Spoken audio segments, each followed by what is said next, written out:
राधे राधे महाराज जी, आपके चरणों में कोटि कोटि प्रणाम।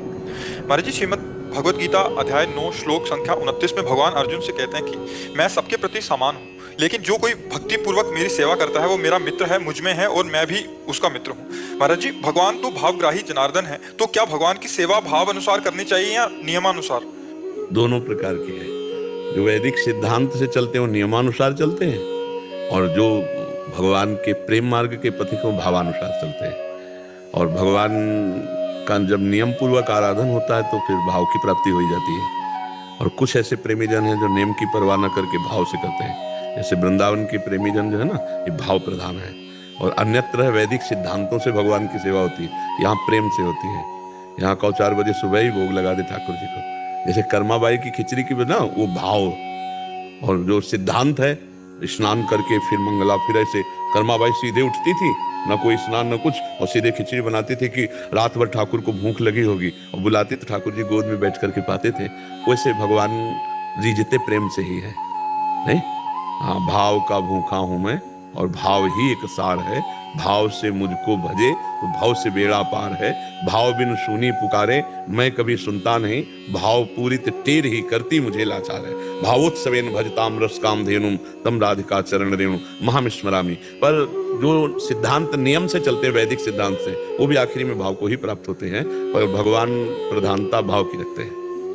भाव से ही भगवान को अधीन किया जा सकता है।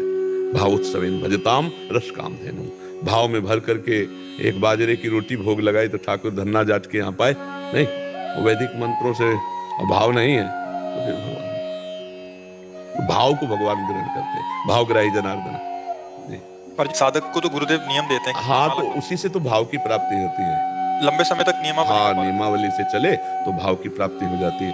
अब जैसे अपने लोगों की नियमावली भाव वाली ही है। कुछ सिद्धांत है वैदिक सिद्धांतों से, ऐसे ऐसे ऐसे, तो फिर वो आगे चलकर भाव को प्राप्त होते हैं। अपनी जैसे वृंदावन की उपासना भाव से ही है, इसमें जो नेम है वो भी भाव के ही है। हाँ, ये नहीं कि नेम करके भाव को प्राप्त होगा, यहाँ भाव से ही नेम का पालन हो रहा है। वहां नेम के द्वारा ही भाव का पोषण होगा। अगर जो नेम के विरुद्ध होगा वो भाव नहीं स्वीकार किया जाएगा। और यहाँ भाव के द्वारा ही नियम है, जो नियम भाव में बाधा पहुंच जाएगा उसका त्याग कर दिया जाएगा। यहाँ न लाज तीन लोकन की, न वेद को कहो करे, न शंख भूत प्रेत की, न देव जच्यते रहे। वेदान्नपि संन्यास्ति साथ केवलम अवच्छिन्न अनुरागम लभते। जो वेद का भी संन्यास करके और भाव में भगवान के वो प्रेमी जन, प्रेम की बात अलग है। और तभी वो है उद्धव जी से जो गोपीजनों की वार्ता हुई ना, तो नेम उद्धव के भूले, सब वैदिक सिद्धांतों के ज्ञाता बृहस्पति शिष्य उद्धव लौट गए चरणों में गोपियों का भाव देखकर, गोपी का प्रेम देख करके। तो सारे नियमों की पूर्ति प्रेम भाव में ही है, और अपने लोगों की तो उपासना भाव की है। भावोत्सवेन भजताम रस काम धेनुम तम राधिका चरण रेणु महाम स्मरामि।